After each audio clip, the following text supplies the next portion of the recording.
Hello ladies and gentlemen, it's Mike here at Gamefromscratch, and Blender 5.2 just dropped. So what we're going to do is jump in and look at what I think are 6 of the coolest new features in this release. We're going to do something a little bit different today. We're not going to sacrifice a single default cube. Instead, we're actually going to utilize the cube. So go up here, let's create a new collection. I'm going to showcase something, the new dynamic system that we have here. I'm going to make a new collection, and this is where all of our colliders are going to go. I'm going to call it Hit Me, like so, and we're going to put our cube in it. So this is a collider, and now we're going to go ahead and actually add that to it. So what you could do is come in here, search for collider, and it's under modifier simulation collider. Brand new system in place, and that's all it is. So now you can actually collide with this in the world. Now what we're going to do is showcase the other neat new thing, and that requires another mesh. In this case, a plane. Let's go ahead, move that up a little bit. We'll scale that up threefold, and let's go ahead and subdivide that thing a bunch of times. All right, there we go. So now we've got this thing in the world. Let's move out of edit mode. And now we're going to go ahead and add a modifier to it as well. In this case, we're going to add the new dynamic cloth modifier, which, by the way, you can get to these things over here as well. So once that is in place, what we're going to do is say what will affect it. And this is where Hit Me comes in from before. So now this will interact with Hit Me. And let's go ahead and see how our cloth works. Boom.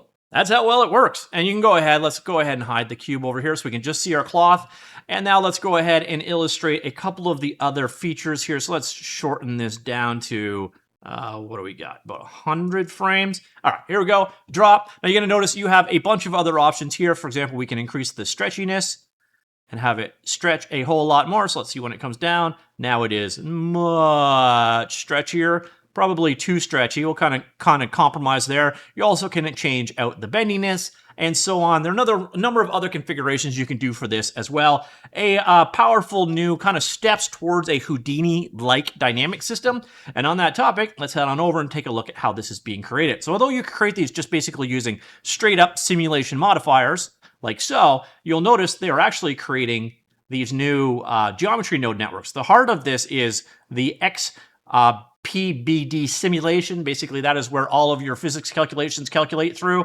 And then somewhere in here, we're also going to have the soft body physics, the cloth physics in there as well. So this is entirely geometry nodes driven, and it's going to be the basis for really impressive stuff from the community, I'm willing to guarantee. So that's it for the first demonstration. No sacrifice involved. Let's move on to the second thing. Now, this one is all about grease pencil. So here we go. Grease pencil, let's say I have 2 shapes. I have this one right here, and then I have this one right here. Now, the big thing you'll notice here is this second one is closed. So if I take a traditional fill brush, I can fill it in like so. So let's go ahead and open up our toolbox over here, and you'll notice brush settings, advanced, there's 2 options. So the original used to be pixel. So that would allow me to fill like this, but I can't fill this. It says no fill created. Well, this new option that you've got, fill solver, you can switch that over to Delani, or however that's pronounced, and then boom, it will fill in those non-closed shapes. This is going to make things a lot easier for certain types of 2D art for sure. Now, next up, we have another demonstration in the new sculpting tools.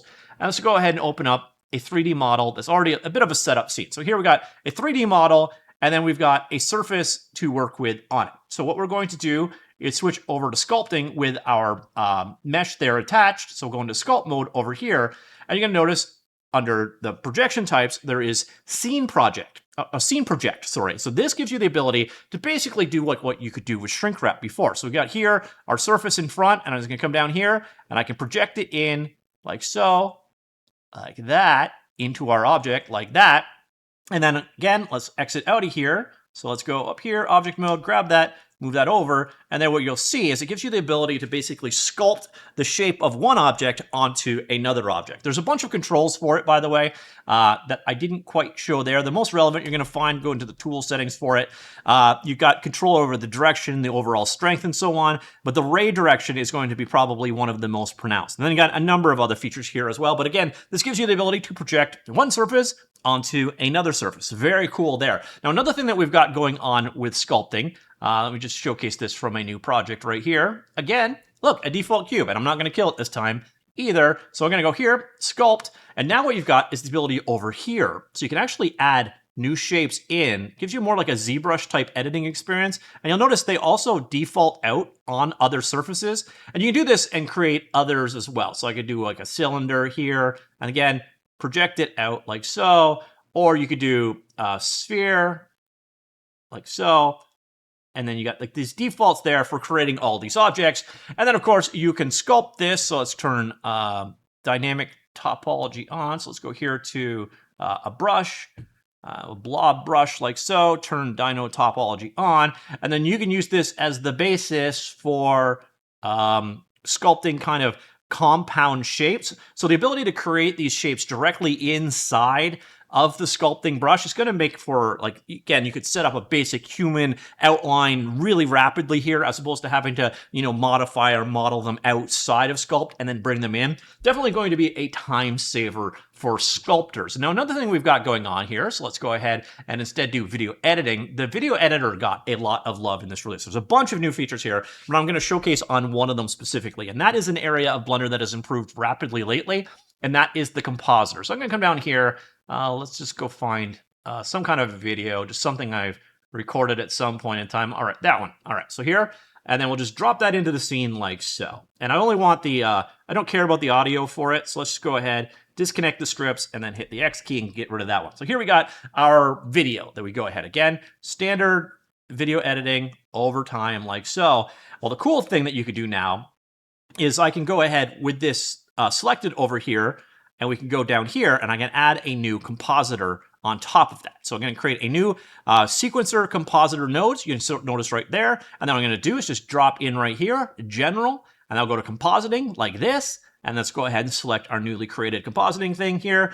And then I'm going to go ahead and do, say, like a vignette effect. So let's go ahead, vignette. There we go. So let's vignette in, and then let's switch back to our video editing. There you can see the effects of our vignette going on right there. Super simple to start putting these in. Of course, you could do a bunch of them. So I'm going to come back over here and then Shift A, and let's do a bokeh blur effect right here. Give it a little bit of size. And again, flip on back, and there you can see our bokeh blurred effect. Again, let's just give it a whole lot. And there you see, super blurry. So now you've got the ability to do these compositor strips directly on top of your strip. It brings in the entire compositor aspect, which is very cool. By the way, another new feature here is you come on down to the render section, go to performance, and then compositor, and you can notice you can set this up to either the CPU or the GPU for the acceleration. So that is a new part of the compositor as well. All right, let's go back once more to a default scene. Hey, look, a cube. Let's go ahead and use it. So here, edit, and let's do a subdivide on that, like so. Let's do one more. And then what I'm going to do is I'm going to switch over to edge mode like this, and I'm going to add this edge loop right there. And what you're going to notice is I can do something like this, mesh transform to circle, like that. And this is previously part of loop tools. Now you can actually use 3 aspects of loop tools that are directly built in instead of being implemented as plugins. They've also been implemented as C++ as opposed to as Python, so they should perform a little bit better. On top of that, I could do something like this. Another thing that has been built in, let's go ahead and grab part of this fan over here, and let's just move that up like so, and then alt-click that loop. And then another one that they've built in is space evenly, like that. So the consistent amount between each loop space. And then another one, let's go here and grab all of them. And then this one is called flatten, I think, like so.